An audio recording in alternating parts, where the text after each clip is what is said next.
Right, I've called this video Sovereignty for Dummies. Not because I think you're a dummy, but because I spent 17 years as a dummy working out something that is absolutely simple. This video is directed primarily at people in Shetland because of Shetland's unique position. But a lot of it has a more universal application. English law and Scots law are two different systems, but what I'm looking at is common to both. The names for judge and prosecutor in the lower courts, in the Scottish courts, are sheriff and procurator fiscal, but I'll refer to them as judge and prosecutor for clarity. I'll start with the idea of opting out. Many people cherish the idea of opting out of the system, of living a life free of overbearing authority, of living the way you want without interference. And there's plenty of gurus out there willing to take your money to tell you how to do it. It often involves complicated procedures which only the guru knows, paperwork that you can only access through them. And none that I could find understood that Scottish law is different, and that applying English law in a Scottish court would get me into trouble. I was looking for the simple method I believed must exist. It took me 17 years to find it, but finally I did. It's here and it's available free. I believe it has universal application. All I ask is for you not to just add it to your list of interesting information, but actually to use it. We're living in a time of intense change, much of which is not to our benefit. There are powerful forces at work that do not have our best interests at heart. They're able to operate because we give them the money and our consent, but most importantly, we give them our thoughts.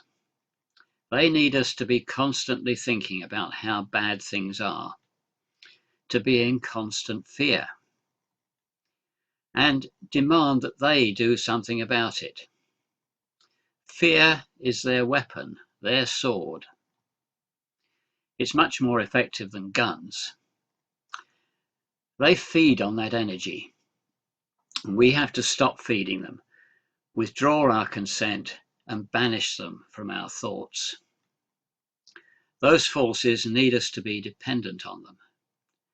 They make the problems so that we demand the answers that they have already prepared. Those answers always require us to relinquish another bit of our freedom and become more dependent. For our own benefit, of course. They want us to feel like victims, to find the benefit of victimhood and be comfortable with it as our natural state. They want us to be their property. It's all about ownership. But it's a choice. You can be somebody that life happens to, or somebody that makes life happen. It's always a choice. As I say, if you believe you can or believe you can't, you're probably right. So here are two maxims by which I run my life. Whatever's happening right now is just perfect, and we act as a magnet for the thoughts in our head. The second one is an expression of the well-known law of attraction. It sounds a bit hippie and flower power, but in my experience, it actually works. It's something completely natural that we all do all the time. The thoughts we hold in our head actually attract the people and events to fulfill those thoughts.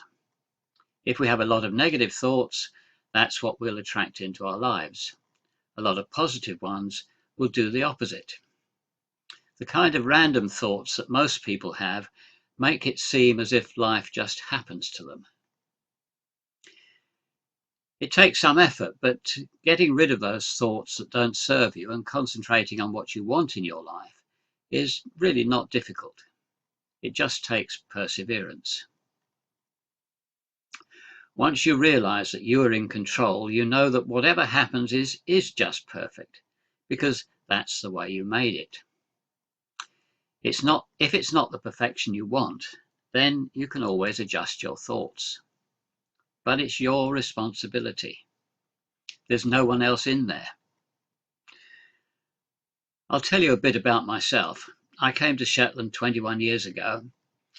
I decided some years before that I'd live to 117. The day I arrived, I was almost exactly 58 and a half, halfway. I'd lost everything and had only the clothes I stood up in. So with the experience of the first half of my life, what would I do with the second? I had a blank sheet. I could design it as I wanted. In the first half, I was a nice boy. I did what I was told. I didn't get into trouble. I'd had a successful career. 2 children, 4 grandchildren.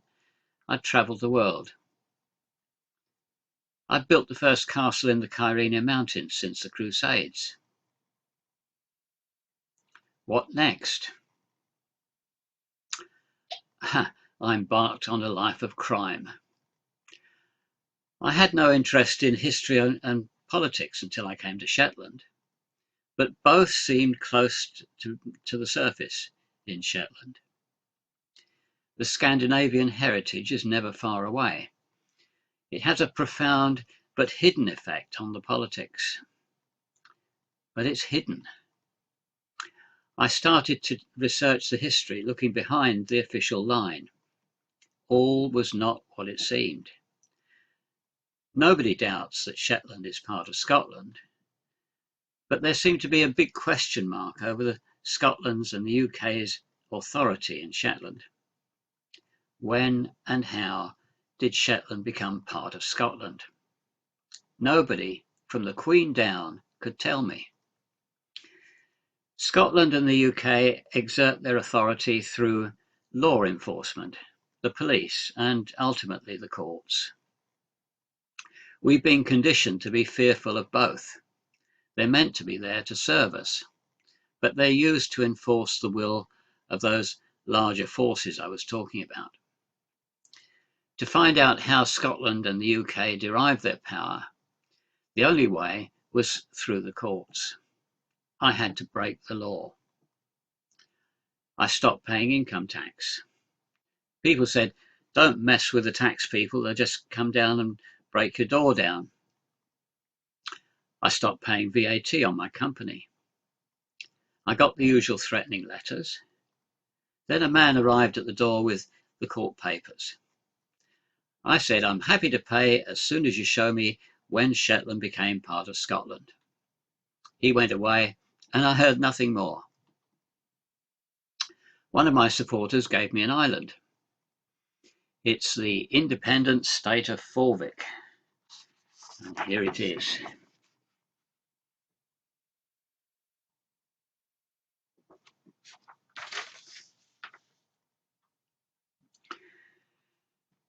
I built a house on it with no planning permission except from the Forvik authorities. Although the local authority knew, they took no action. Nobody wanted to engage. I thought I'd up the ante. I bought an old Land Rover. Let's see where the Land Rover is. Here we are. You can see it's got Forvik number plate there, and it had a Forvik tax disc as well. And here's the country of origin sticker on the back.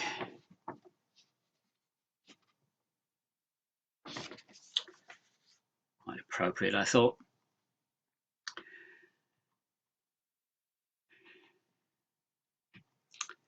So I parked it on the side of the road, but the police took it away and destroyed it. But no charges.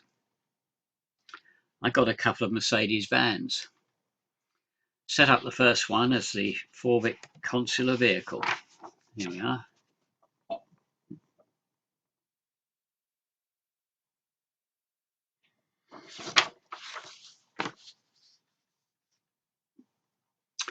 Same number plate, tax disc and all that stuff. I drove it around for about 6 weeks before being stopped for only having one brake light. The police took it and destroyed it. No charges again. What do you have to do to get arrested? I got another Mercedes van and set that up as the second consular vehicle. Consular vehicle number 2. With the same tax disc and number plates, everything. But this time it was only about 3 days before I was stopped. And I locked myself in, so they had to break in and drag me out. I finally got arrested. So in the court, I challenged the jurisdiction of the court on the basis that Shetland is not part of Scotland. The prosecutor came up with a magazine article as proof, and the court accepted it. They still found me guilty, but I knew I was on the right track. I didn't pay the fine. I've never paid any fines. Maybe they don't want me in their courts, that's why they don't chase me. Over the years, I was involved in court cases at every level of the Scottish system, up to the Supreme Court in London. None could show proof that Shetland is part of Scotland. And thus far, I was arguing on the basis of the history. I knew it quite well. Frustrated judges had shouted at me, calling me a stupid old man, and put me in jail for asking how they get their authority. One judge even found me in contempt of court and gave me a prison sentence in my absence. I was learning a lot about how the courts work, but I wasn't making much progress towards being free. At last, in 2020, I found the legal argument. And I also found a way to deal with the authorities. It's all about ownership. The legal argument goes like this. The Crown defines its sovereignty as ownership of the allodial, that is the absolute title. That word allodial will come up again, so remember it, it's important. So the Crown owns all the land in the realm. Sovereignty and ownership of the land are the same thing. They're identical concepts. It says so in their law books. But in Shetland, the people own the allodial title. In Shetland, therefore, the people are sovereign. Simple. I said it was simple. Every one of us in Shetland is sovereign in our own right. We can do exactly what we want. Of course, the powers that want to be have other ideas. So, how to keep them at bay? The situation we're in needs a radical rethink. I've got some pretty radical views, but ones that are supported by evidence. For instance, what's the function of government? It's to keep itself in power, and any party will do, doesn't matter. It's to raise bogeymen to keep the population in fear. And that's all around us, the press, TV, films, etc., etc. We have to feel dependent. We have to be owned. We get to feel more helpless and powerless, and it's difficult to know what one person can do. So who are you, this one person? Are you that helpless, powerless creature?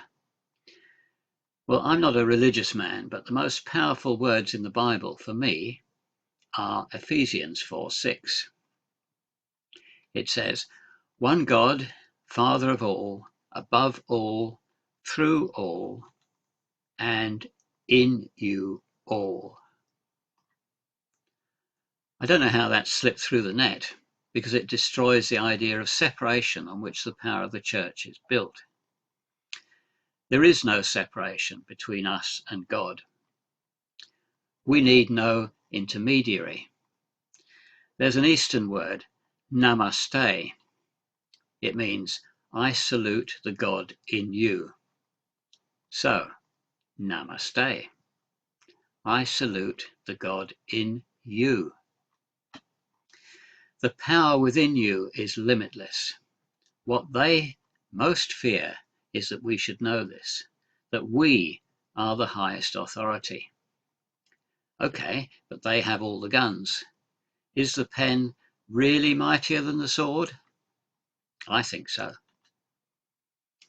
So, getting back to keeping them at bay, we all have two personalities, the living man or woman, and a legal personality with which we interact with the state. And hardly anybody knows that these two exist. We just think they're both the same thing. That second one is sometimes called a straw man. It's a legal fiction. It's easy to spot because it's always in capitals. It appears on all licenses and official documents. If you go and check your driving license or any other license, you'll find your name in capital letters. It's on bank accounts as well. And crucially, it's always used in court. If you have some kind of conflict with the state, that's what they'll use. Courts need two kinds of jurisdiction, territorial and personal, and they need both of them. And it's all about ownership. Territorial jurisdiction comes from ownership of the land. Personal ownership is ownership of the legal fiction. It's all about ownership. If you ever go to court, when you stand in the dock, the clerk will ask, in my case, are you Stuart Allen Hill? It's a trick question. Most people answer yes, not even knowing they have these two personalities. But the clerk is not asking if this is your name. This is not a social situation. She's asking, are you the legal fiction we own? Before you say yes, you are the senior figure. Remember Ephesians 4:6, God is in you all.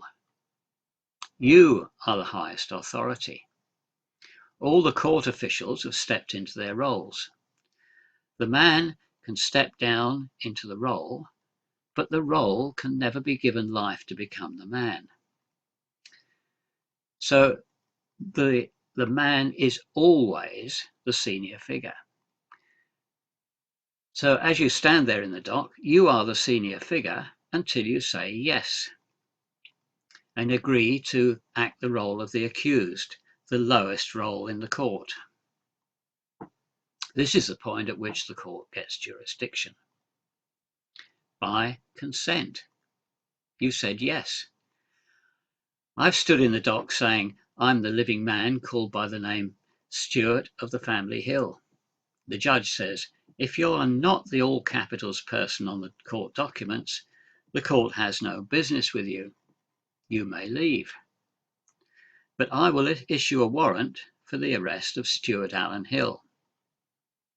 I leave, and the police come knocking. Their devices can only record in capital letters. So when they bring me to the court, I've already been identified as the legal fiction. They don't have to ask again. It's a neat trick. So I decided to call their bluff. I put an advert in the local paper. I'll read it. It says, to whom it may concern, notice to agent is notice to principal. Notice to principal is notice to agent. That means that whoever gets it has to notify those below and above them. It says, I, Stuart, claim allodial ownership and all rights associated therewith to the entity described by the collection of capital letters and spaces AAAHILLLRSTTU when arranged as Stuart Allen Hill. I claim full sovereignty, authority and jurisdiction over said entity in whatever form it may appear.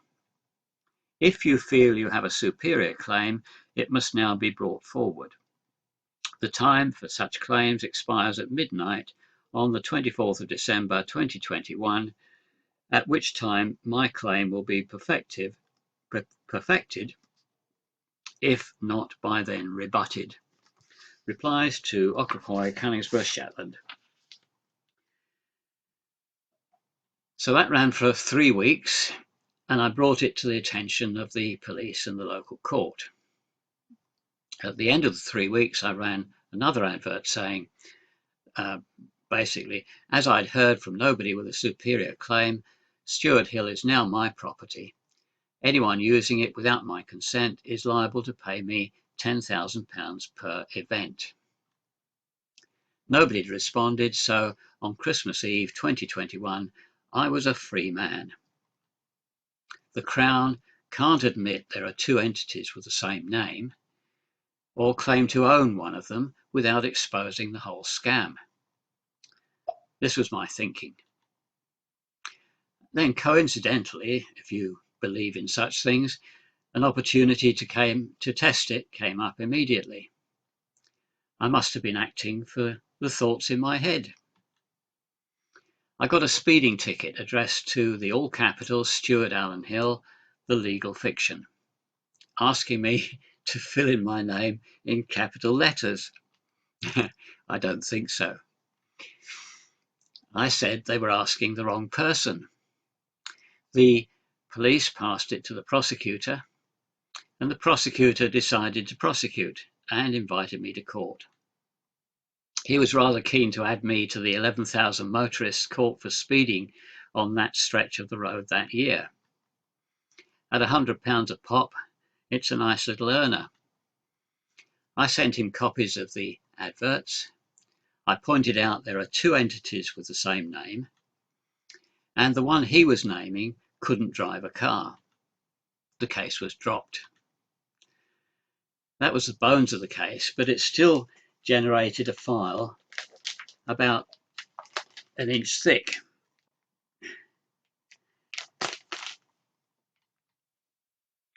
I'm now trying to find out what it was that deterred them from their duty of prosecuting in the public interest. I've got some freedom of information requests in place.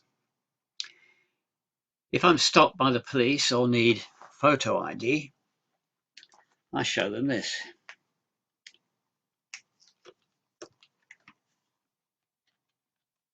Let's see if I can get it here. That's my vehicle competency card, and you can see it expires with death.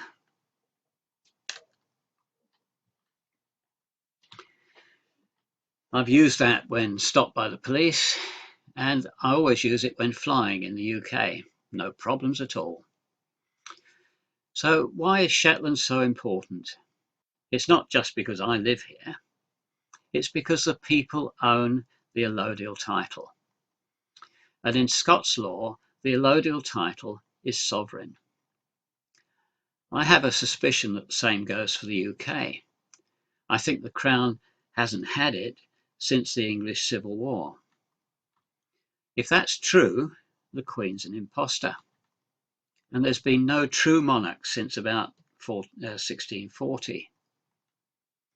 But that's for another day. So what can we do with our sovereignty? I want to show you how our unique position in Shetland can be of benefit.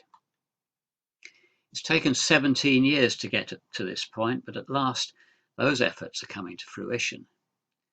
For anyone in trouble with a mortgage, or even anyone with a mortgage, we've had our first success on an allodial title claim in America. We were able to stop a foreclosure, and the owner now has the house free and clear. We're challenging the legality of the Viking Energy wind farm project.